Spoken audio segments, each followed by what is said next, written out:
truly an honor and a privilege to be in the house of the Lord. Amen. I want to thank my Heavenly Father for having chosen me for this journey. For each and every one in attendance, to the ministers, deacons, everyone in the respective places, first ladies, to all who glory and honor and praises are due. I tell you that my God is an awesome God. Yes. And I'm so exceedingly grateful. Exceedingly grateful. Yeah. Because it says, to whom he is called, he also qualifies. And my understanding is this is part of my qualification process. So thank each and every one of you for being here on today. I will be coming to you from John, 1st chapter, verses 1 through 5. When you get it, please stand. Amen. John, 1st chapter, verses 1 through 5. I'll be reading from the King James Version.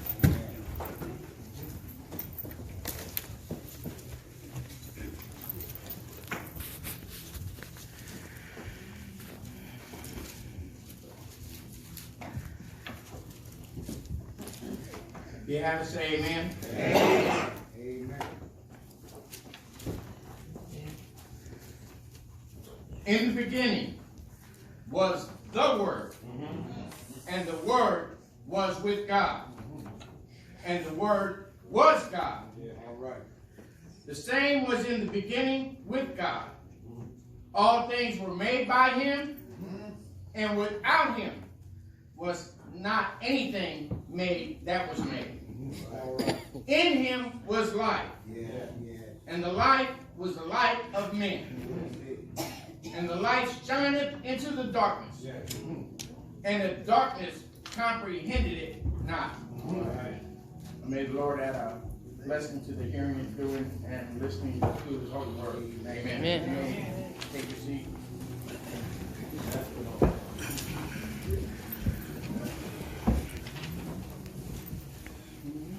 God, I humbly offer myself unto you. Forgive my transgressions. Blot out my sins. Cover them with the blood of your Son, Jesus Christ. Give me forgiveness, grace, and mercy. Dear Father, I ask the same of each and every one of the attendants here. From the front door to the back door, from the ceiling to the floor. Yeah. I ask that you would have your way and help me to deliver this message.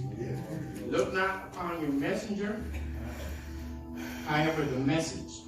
Yeah. And let us not be confused with the mess. Let us not be messy as we leave. Amen. It is a message that was given unto me, and I ask that this be a blessing unto you. In Jesus' holy name I pray. Amen. Amen.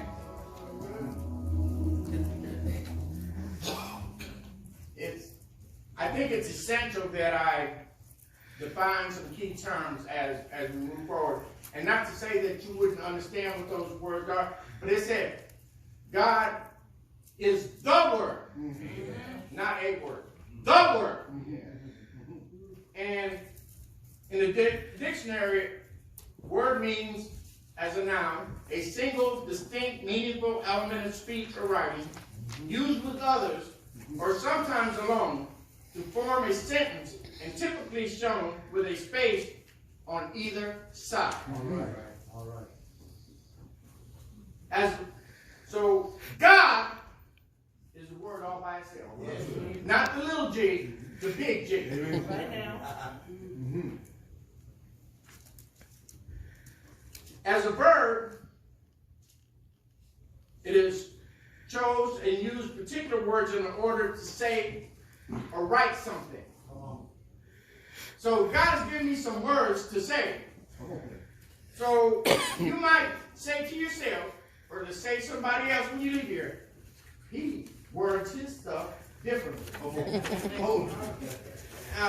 Just for clarification. Come on now. I'm not from here. Y'all might not know that.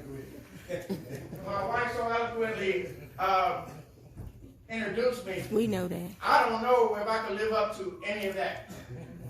However, I do know that God is the Word. Amen. All right. All right.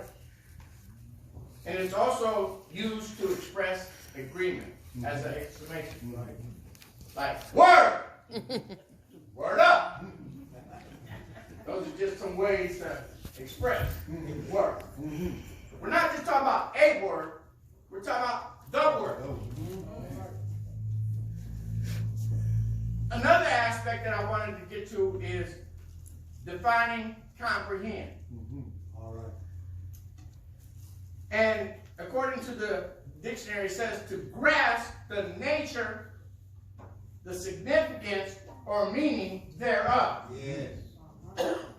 To contain or hold within a total scope, significance, or amount. To include by construction or implication. Now those are the big words.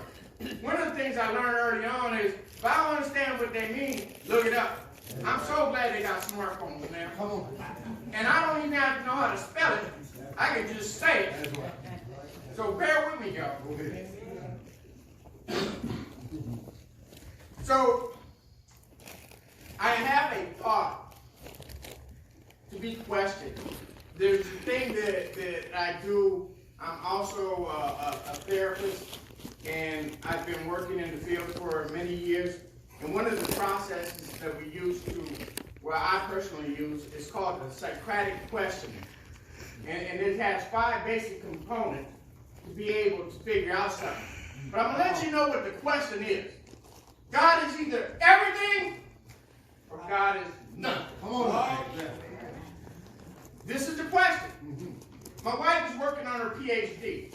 And in working on her PhD, she has to get what's called a hypothesis. And a hypothesis is a theory that she can prove.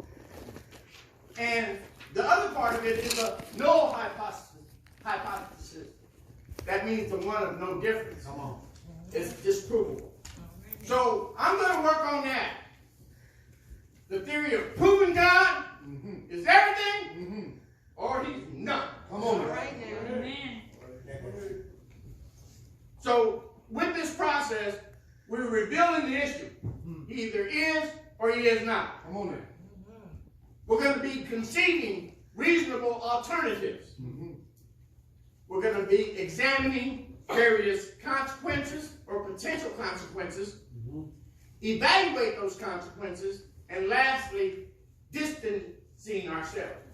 Because we know if this building was on fire, we want to get some distance. Come on.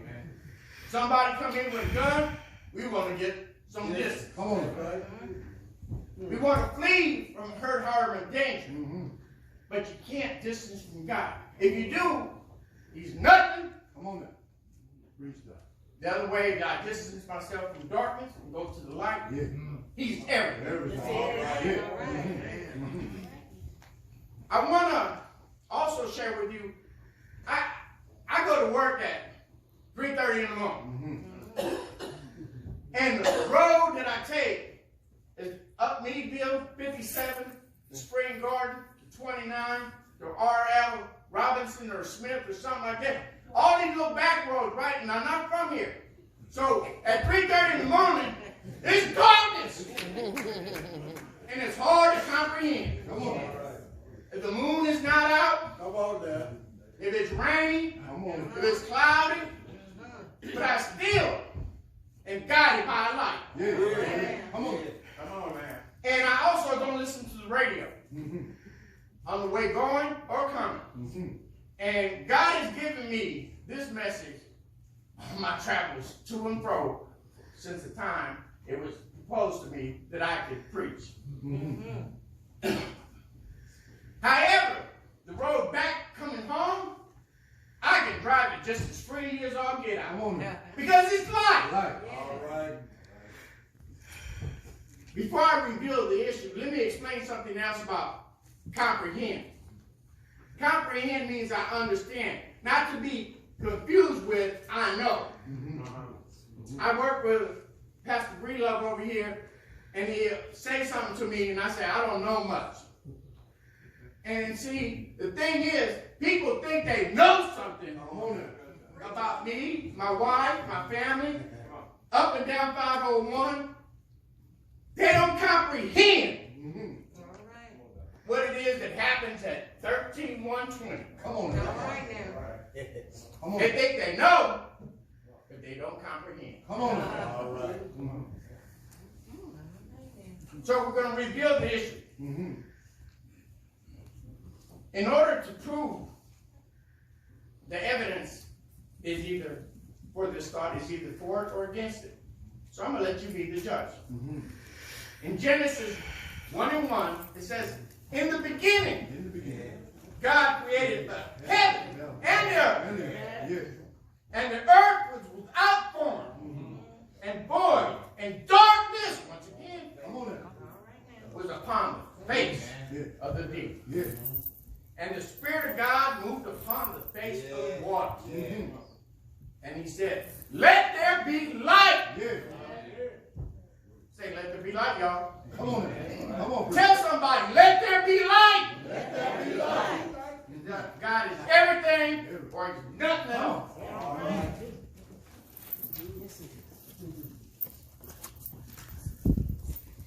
It's funny. My grandmother used to say, what's done in darkness comes to light. And I've been around a few places, as my wife told you, and who comes in the pudding? You ain't got to tell me about yourself. Because it'll come out. Come on. See, the reason my wife and I are married is just over a period of time, I didn't send a representative to meet her. She met the real person from day one. All right. And to tell you this, she didn't like me when she met me. That's the truth be told. All right. You heard her say she learned to love. All right now. Amen? Amen. But when my stuff came to light, my word was still the same. She was able to prove that I was who I said I was. Come on now.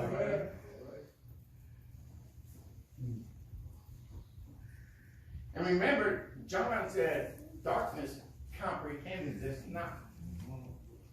So sometimes we can come to church, and even though the lights are on, we still dark. Come on now. There's some dark spirits that come to church. Come on now. Want to see what you got on, Come on now. how much you put in the offering plate, Come on, preach. who you came with, what car you on. Come on.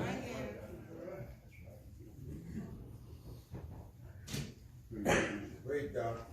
Comprehended it not. No, not my circumstance. Because if you had to do what I had to do to get to where I'm at, you may not want to do it. Come on.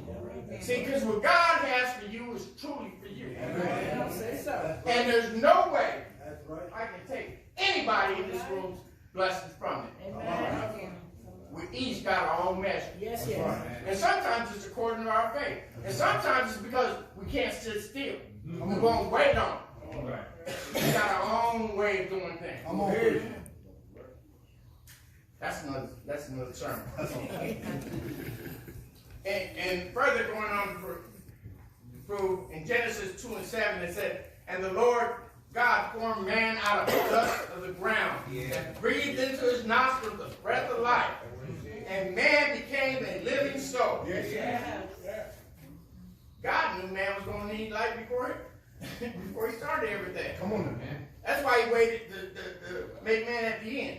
In the first chapter, he was making everything else. Come on, preach. He said, man, for last, he ain't going to be no good without this light. And even in the light, we couldn't comprehend it. If you put the tree of life in the middle of the garden, it had all knowledge. Come on.